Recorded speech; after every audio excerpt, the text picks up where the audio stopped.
Hi, I'm Don. I'm Kathleen. Welcome to our cruise life. We're in Bermuda. Bermuda. And right behind us is Royal Caribbean's Mariner of the Seas.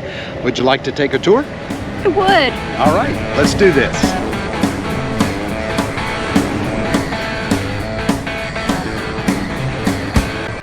All righty, here we go. Before we begin the tour, let's get the statistics out of the way. The Mariner of the Seas was born in 2003 with a birth weight of 138,279 gross registered tons. She was the last of the Voyager-class ships to be built by Royal Caribbean. Her sisters are Voyager, Explorer, Adventurer, and Navigator. And just for comparison, these ships are slightly smaller and older than the three Freedom-class ships, including the Independence and Liberty of the Seas. The Mariner is 1,020 feet long with a beam of 161 feet. She has 15 decks sporting 1,667 staterooms, which can accommodate a maximum of 4,001 passengers, along with 1,213 crew. How's that for a run-on sentence? She was last dry docked in April of 2023. And one last stat that I think is important is the number 35. That represents the tonnage of the ship divided by the maximum passenger capacity. It is a good indicator of how much elbow room you have on board. 35 is actually a little higher than most other ships. All right, let the tour begin. At the very top is the escape room. Originally, this location was a small chapel, but no more. Now it is the Royal Escape Room. The escape room sits on top of the Viking Lounge. This space offers panoramic views of the ocean and the ship below. It is also home to the exclusive Diamond and Suites lounges. Deck 13 is divided into two areas, aft and forward. The forward area features Mariner Dunes, that's the ship's mini golf course. 13 aft is home to most of the ship's outdoor activities, including the rock climbing wall. The sports court is a traditional basketball court that also plays host to other games involving spherical things that bounce. In the center of this deck is the sky pad, well, at least for now. It is my understanding that Royal Caribbean is removing sky pads from their ships, so this may be gone by the time you sail on the Mariner. The perfect storm is the water slide. Sky Climber is a safe area for children, and Flow Rider is the surfing simulator. All these activities are free. Actually, free is misleading. I should say they are included in your cruise fare. Deck 12 is where you find the ship's youth programs for all ages. While the youth areas are age restricted, the arcade is accessible to everyone. There's more. Johnny Rockets is located along the starboard side, offering premium hamburgers, shakes, and more for a reasonable upcharge. The running track on Deck 12 will take you around the pools toward the upper deck of the spa. There are also a number of unique staterooms up there that offer panoramic ocean views through floor-to-ceiling windows. No balconies, just giant windows. If you cruise aboard the Mariner, you will be spending a lot of time on Deck 11. Why, you ask? Because Deck 11 is home to the ship's buffet, known fleet-wide as Windjammer Marketplace.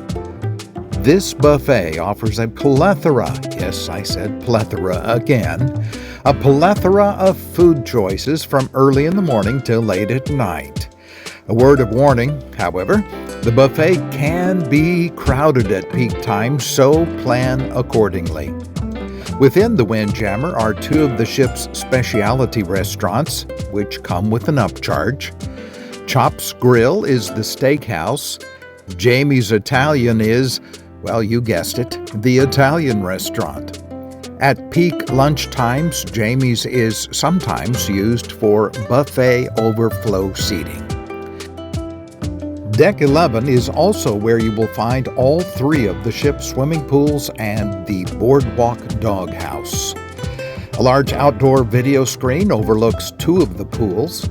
The third pool, along with two more hot tubs, is located in the adults-only area called the Solarium.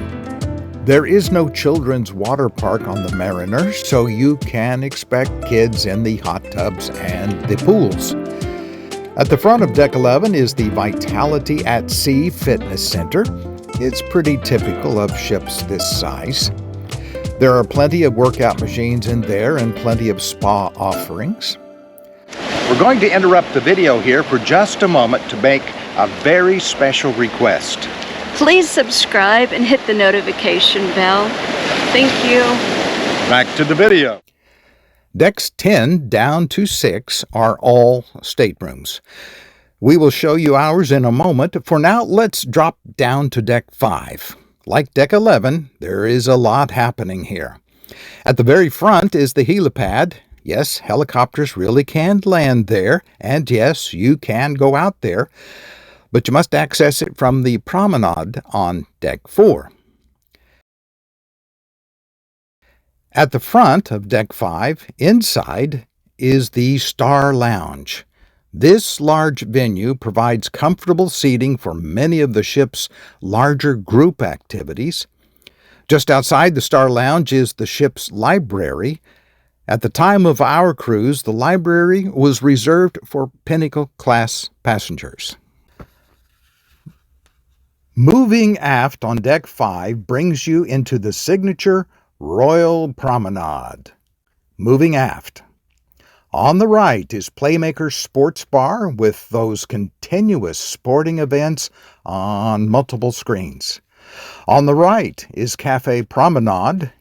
Here's where you can get a late-night pizza or a snack or a cup of coffee. Keep moving for the ice cream parlor on the left or the English pub on the right. Continue past the stairs that descend down to the casino to discover the Bamboo Room on the left and the shops on the right. You can also book your next cruise or a shore excursion along here. On the other side is guest services. Hopefully you won't have to spend time there. All the way aft will bring you to the upper level of the main dining room. There's more fun on 4. Did you get that? Fun on 4? At the front is Royal Theatre, spanning Deck 4 down to Deck 3. This is the ship's main entertainment venue, offering a variety of production shows, games, and headliner entertainers. Exit the theater for Izumi's Hibachi and Sushi on the port side and Schooner Bar on the starboard side. There is an outdoor promenade here as well. This is like my favorite outdoor place to sit on this ship. Sit there with a good book or just watch the ocean go by. Inside, still on Deck 4, we find the Casino Royale. I'm not a gambler, so I can't say much, except that smoking is allowed in there, so be warned. On the other side of the casino is Boleros on the port side. That's a Latin music venue. And a genuine Starbucks on the starboard side. Did you get that one? There's a Starbucks on the starboard side. Our walking tour ends on Deck 3, home of Studio B. I always thought this was an unusual name for an ice skating rink, but hey, what do I know? The ice skating production shows are absolutely excellent, and the performers are truly amazing. On the aft side of the ice rink is the art/photo gallery. Here you can select the photos taken by the ship photographers and or purchase works of art to take home. They also have a pretty good selection of GoPro and other photo gear.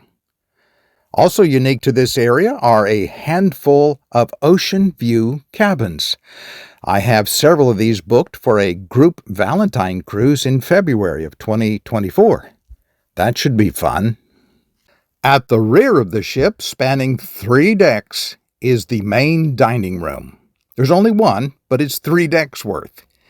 Even as an older ship, this dining room is quite elegant. The dining room offers a wide variety of menu choices that change nightly.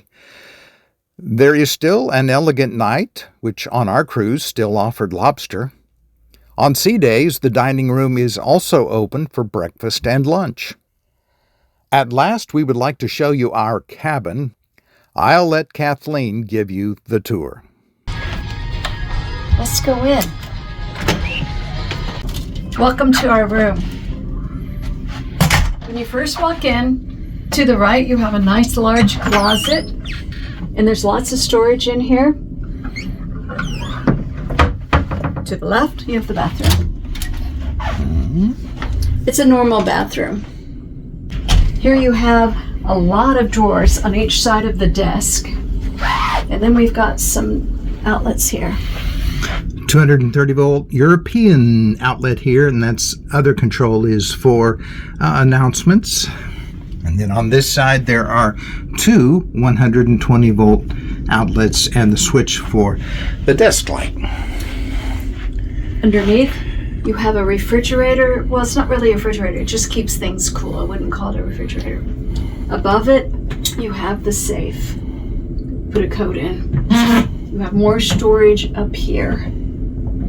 Keep in mind you've got mirrors here, mirror there, so it's easy to get dressed and see if you've got the right outfit on. You can watch TV either sitting here across from the TV, or the TV swivels for viewing in bed.